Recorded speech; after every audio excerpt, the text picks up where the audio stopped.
So, Henry Cejudo is fighting Merab Dvalishvili, Jailton Almeida is fighting Curtis Blades, RDA is fighting Mateusz Gamrot, Tai Tuivasa is fighting Marcin Tybura, Renato Moicano is fighting Drew Dober, and then Tatiana Suarez is fighting Amanda Lemos. We've got a bunch of fight announcements to go over in today's news reaction video. Starting off with the first fight announcement.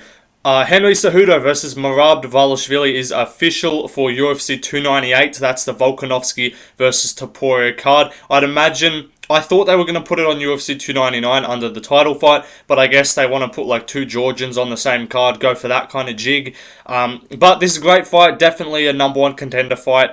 In my opinion, it should be Sandhagen next, but Merab, if he wins, definitely deserves it, as much as we hate him. And Cejudo is probably going to get one if he does win as well. So, I imagine it'll be a number one contenders fight, but great matchup, and I'm leaning towards Merab Dvalishvili to win this fight. It's going to be a 3-rounder, I assume, but apparently it's the co-main event of this card, so a kind of weakish co-main event, but it is what it is. But if it's 3 rounds, I could see Cejudo getting it done. But I do think that Merab's cardio and his pressure is just going to be too much. And unlike guys like Cheeto or Petr Yan, Merab isn't a slow starter. Merab's not a guy that drowns you as the fight goes on. He's just like straight away on it, just shooting at your fucking cock the whole fight. And that's going to cause a lot of problems for Cejudo, I think. Even though Cejudo, I imagine, will stuff a lot of the takedowns and he's not going to get taken down that much, I just think he's not going to be used to dealing with someone just constantly attacking him, attacking his legs the whole time, just trying to hold on to him for the whole fight. And even on the feet, obviously, Cejudo's a better striker, but I think Merab's awkward kind of pressure style, we saw he even landed pretty good on Yan at times. He landed some good calf kicks, even landed some good punches too, because when you're constantly shooting, you kind of just bum rush them, and then they just forget, then they just don't see the shots coming. They think you're constantly just shooting, and then you can land some shots over the top. So I could see Merab even landing well on Cejudo. I definitely think this fight goes distance for sure. But I definitely could see Merab just getting it done overall, because, what's Cejudo meant to do? Constantly, I guess he has to constantly stuff all the takedowns and then do damage. That's the issue when you fight Merab, is even if you constantly stuff takedowns, you still have to land shots, because if that's the only thing that's happening, if Merab's just constantly shooting and then you're not doing anything, you're still losing, because you haven't landed any punches. So I guess Cejudo could stuff the takedowns and then just land better on the feet, but I do think Merab's going to get this one done. I do think he's just going to kind of just grab a hold of Cejudo and just be annoying to get off. He's not going to take him down that many times, I don't think, but he's going to be fucking clinging on him the whole time, and Cejudo's going to be like, what the fuck is this? It's such a weird style to fight.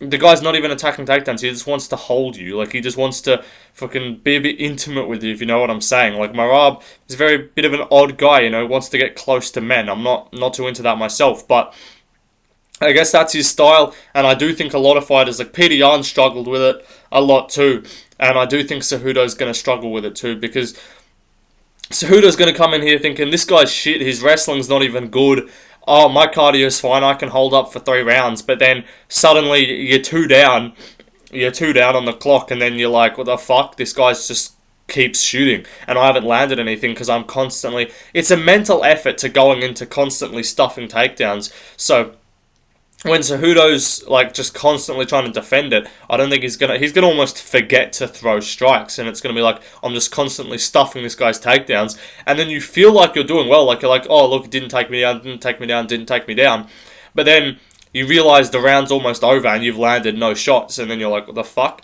So I do think it's gonna be a really awkward and difficult style for Cejudo to deal with, and I see Merab getting it done 29-28, maybe even 30-27 decision. But we move on to the next fight announcement. It's Jailton Almeida versus Curtis Blades for UFC 299. That's this, obviously, O'Malley versus Chito Vera card. I assume this will be on the main card, I'd imagine. Should be a great fight.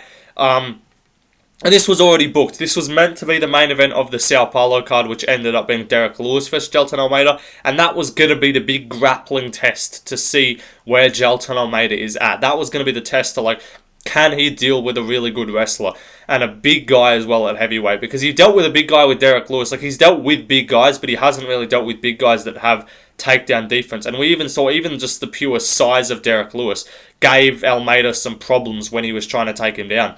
So I do think this is a very risky fight for Jailton Almeida. I do think this is a fight that he could struggle in and definitely he could lose. Obviously, a 3-rounder, it'll be somewhere on the main card, I imagine, maybe like the 4th fight. If this ends up not being on the main card, it's going to be a sick card, but I assume this will be a main card fight. Jailton Almeida versus Curtis Blades. Blades has just got this annoyingly dumb IQ where he just feels the need to fight every fight how he shouldn't. He fights every fight the worst path to victory. Like, against Pavlovich, he stands with him. Against, like, other guys, he tries to take him down and then, like, I don't know. I can just see Curtis Blades trying to take down Almeida or some dumb shit and then he gets, like, triangled or maybe. But I feel like that probably wouldn't happen. But I don't know. I just feel like Blades is going to approach this really weird because another thing with Curtis Blades that he always has done in his career, whenever he gets knocked out, whenever he gets like finished on the feet, he always to his next fight goes, "Nah, I'm a pure grappler, no striking, just shoot, shoot, shoot." And against Almeida, if he just shoots, then he's going to get like reversed and he's not going to be as used to the jiu-jitsu aspect because heavyweights don't fucking have any jiu-jitsu. So I could see Jailton Almeida really winning this fight pretty clearly through the grappling. I'd love to see him on the feet. I do think this is going to be a fight where we see a bit more of Almeida's stand-up, so he could get in trouble there. Blades ain't a bad striker at all. Like, even Blades was landing some good shots on Sergey Pavlovich, but I don't know, I just don't see this going overly well for Curtis Blades. I think he's just not going to do too much to him. Like, what? I don't think he's not going to take down and hold down Jailton Almeida. And unless he stuffs every takedown and just pieces him up on the feet, which I don't see happening, I just reckon Almeida will get enough takedowns and just kind of hold top position. I don't think it'll be a very entertaining fight, but it is what it is. But it'll be a solid fight, though, and definitely a top, like, if Almeida wins, he goes into the top 5, I imagine. And then he start looking at like number 1 contender fights after that, so it should be pretty interesting. But also that leaves, I imagine, Ciryl Gane versus Sergey Pavlovich as a fight to be made. But maybe they could end up doing Gane versus Aspinall, but I doubt it. So maybe they end up just doing Gane versus Pavlovich, maybe in Paris. Would be a great main event for that card. But we move on to the next fight announcement. RDA versus Mateusz Gamrot, also official for UFC 299. It's a weird fight, I'll be honest. Like, RDA, his last win at lightweight was his last win at lightweight was Moicano, and that was when Colby Covington last fought, so that should tell you all you need to know. After that, he got KO'd by Fiziev, and then he beat Barberena, and then he lost to Vicente Luque, so... And those last 2 fights were both upper welterweight, so I was under the impression RDA was just a welterweight now. I guess not, maybe he's taking this fight at lightweight because it is a jump up the rankings. Not a jump up that I think he deserves, obviously. Like, you're 1 and 2 in your last 3, I believe. Is that the case? He's 1 and 2 in his last 3. His only recent win is Barberena, and that was in December. So I don't really think he deserves this, but I guess they just needed a fight for Gamrot. I wanted to see Gamrot versus Bernard St. Denis, but it is what it is. RDA versus Gamrot, it's going to be a decent fight. It'll probably be a lot of grappling, probably won't be the most entertaining thing. I could see Gamrot just holding RDA down. It'd be cool to see RDA win and see the veteran really kind of make another push, but I just don't see it going that well for him. I think Gamrot's just way more athletic, way better with his wrestling, way better with the takedown game, and I do think he's going to just take down RDA and hold him there for probably 2 or 3 rounds of this fight.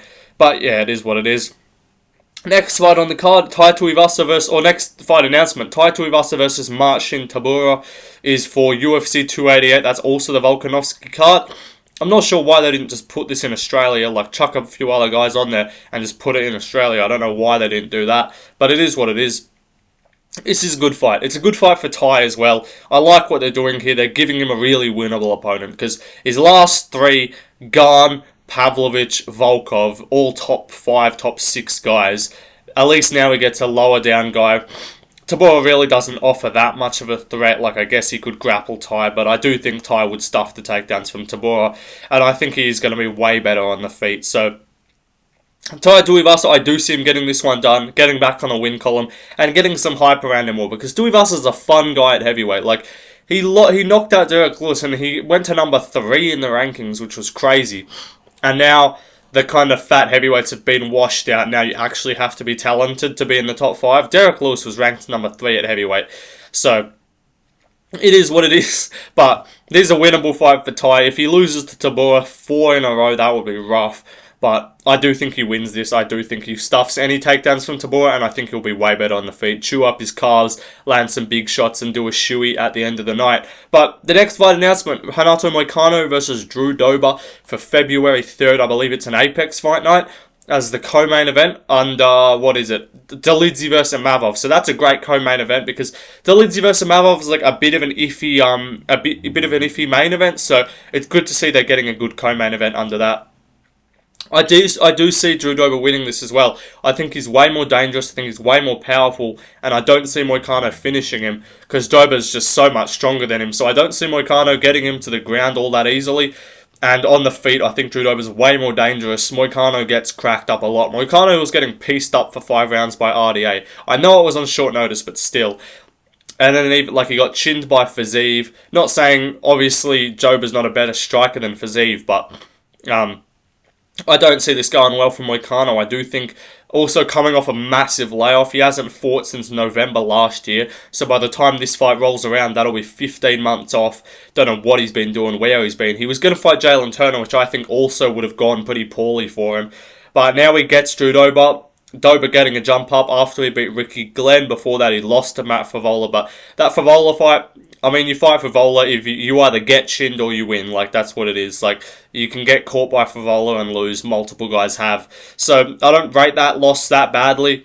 And Moicano, I don't rate any of his wins that badly. Oh, sorry, I don't rate any of his wins that well either, because he beat Riddell, who's 5'6" and a part-time coach. And then what else? Who did he beat before that? I don't even know. Before that, he got pieced up by RDA. So I don't rate Moicano all that highly. I don't think he's going to do that well coming back after a long layoff. And I think Dober's going to chin him inside a couple rounds, honestly. Like, I don't know. What's he going to do? Take him down? Like, I just don't see Dober getting taken down that easily. He got taken down by Makhachev, but, like, Dober's not an easy guy to take down. He's got a big build. Like, he's a big guy, strong guy. So I don't see this going well for Renato Moicano. I do think he gets chinned on the feet. He's been chinned before. He gets rocked quite a bit. I do think that'll happen here. But the last fight announcement, Tatiana Suarez versus Amanda Lemos. Amanda Lemos is going to get smoked in this fight. We saw it in her last one against Zhang Weili. She got absolutely ragdolled in the grappling. And Tatiana Suarez is a way better offensive wrestler than Zhang Weili. Well, not way better, but she's a better, like, that's her base, is offensive wrestling. So I do see her holding down Amanda Lemos, dominating her on the ground. Maybe she makes a statement and gets a submission, but I doubt it. This fight is on UFC 298 as well, so that's a pay-per-view fight. So by my calculations, we need one more fight on that main card of the pay-per-view, because I imagine that'll be a main card fight. Women's MMA on the main card, am I right? But like Topuria versus Volk, Cejudo versus Merab, Tuivasa versus Tabora, and now this. I imagine they'll put one more main card fight on here. I'd love to see Della Maddalena versus Burns, because I heard that was in the works, or rumoured, I guess, but maybe not. Might not see that. So we'll see what happens, but I do think Suarez will win this fight easily. Lemos' grappling ain't that good. She's got the lesbian power on the feet, but I do think Suarez will take her down pretty comfortably. But those are all the fight announcements, guys. I just wanted to make this quick video. I was thinking, because I want to get daily uploads out throughout this week for the fight week, and I was thinking there was going to be some news or some shit for me to make a video on, some fucking Ian Garry stuff. Probably going to make an Ian Garry video when his media day interview comes out, because the media day interview is coming out soon, and then the press conference, obviously going to make a video on that, and then I'm probably going to make a video on the press conference with the big 3 next pay-per-views, because they're doing like a mega press conference. But we'll see what happens. I'll see you guys in the next one. Yeah, peace out, everybody.